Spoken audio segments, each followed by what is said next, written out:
अगर मैं आपसे सवाल पूछूं कि हमारे इस ब्रह्मांड की उम्र कितनी है, तो आप लोग हमारे ब्रह्मांड की उम्र करीब 13.8 अरब साल बताएंगे। लेकिन अगर मैं आपसे कहूं कि हमारे ब्रह्मांड की उम्र बल्कि 60 साल है, तो फिर आप क्या सोचेंगे? जाहिर सी बात है, आप मुझे कहेंगे कि ये कैसे संभव है, भला ब्रह्मांड की उम्र 60 साल कैसे हो सकती है। लेकिन बल्कि अब मैं ये कहूँ कि जो हमारे सौरमंडल में जो सूर्य है उसकी उम्र 20 साल है, और जो हमारी पृथ्वी है उसकी उम्र सिर्फ 16 साल है, और जो हमारा ब्रह्मांड है उसकी उम्र सिर्फ और सिर्फ 60 साल ही है।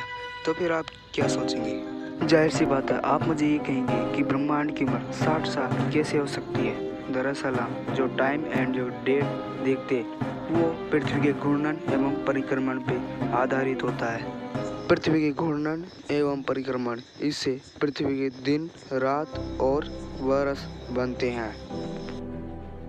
पृथ्वी करीब अपने अक्ष पर 24 घंटे में एक रोटेशन पूरी कर लेती है, जिसे हम एक दिन कहते हैं।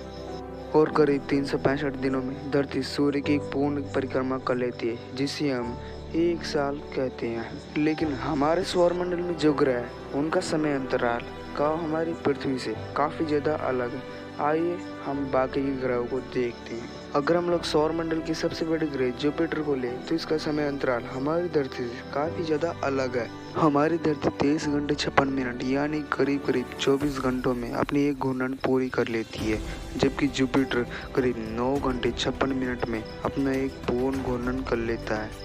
यानी कि जब धरती के एक दिन गुजर जाते हैं, तब जुपिटर के करीब 2.5 दिन गुजर जाते हैं। धरती करीब 365 दिनों में सूर्य की एक पूर्ण परिक्रमा कर लेते हैं, जबकि जुपिटर को करीब सूर्य की एक पूर्ण परिक्रमा करने में 12 पृथ्वी सालों का समय लगता है। यानी जब धरती के करीब 12 साल गुजर जाते हैं, तब जुपिटर का महज 1 साल ही गुजरता है।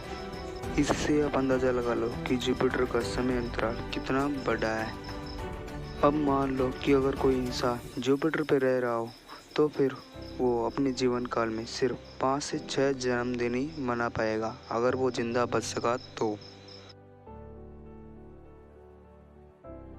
एक बार आप जरा सोच के देखो, हमारे धरती से बाहर पूरे ब्रह्मांड में अगर कोई एक एडवांस सिविलाइजेशन मौजूद होगी, तो वह इस पूरे ब्रह्मांड को अपने ग्रह के घूर्णन एवं परिक्रमण के हिसाब से इसका टाइम दिखेगी। और हम लोग जो 13.8 अरब साल इस ब्रह्मांड की उम्र को मान रहे थे, उनके लिए वो कुछ और ही साबित होगा। तो इसी से आप सोच सकते हो कि ब्रह्मांड के हर एक ग्रह का समय अंतराल अलग अलग होता है। अब हम लोग वापस से अपने सौरमंडल की तरफ आ जाते हैं। तो सूर्य पूरे सौरमंडल को लेके मिल्की वे गैलेक्सी का एक चक्कर करीब 23 से 25 करोड़ साल में पूरा करता है। यानी कि सूर्य का एक साल करीब 25 करोड़ सालों के बराबर होता है। जब सूर्य ने अपना एक चक्कर पूरा किया था, तब उस समय धरती पर इंसानों को छोड़ के वहाँ डायनासोर्स का वजूद न था। इसलिए आप सोच सकते हो कि सूर्य का समय अंतराल आकर कितना ज़्यादा बड़ा हो सकता है। वैज्ञानिक इसे गैलेक्टिक ईयर भी कहते हैं। गैलेक्टिक ईयर के हिसाब से हमारे सूर्य की उम्र 20 साल है, पृथ्वी की उम्र 16 साल और इस पूरे ब्रह्मांड की उम्र केवल और केवल 60 साल ही है।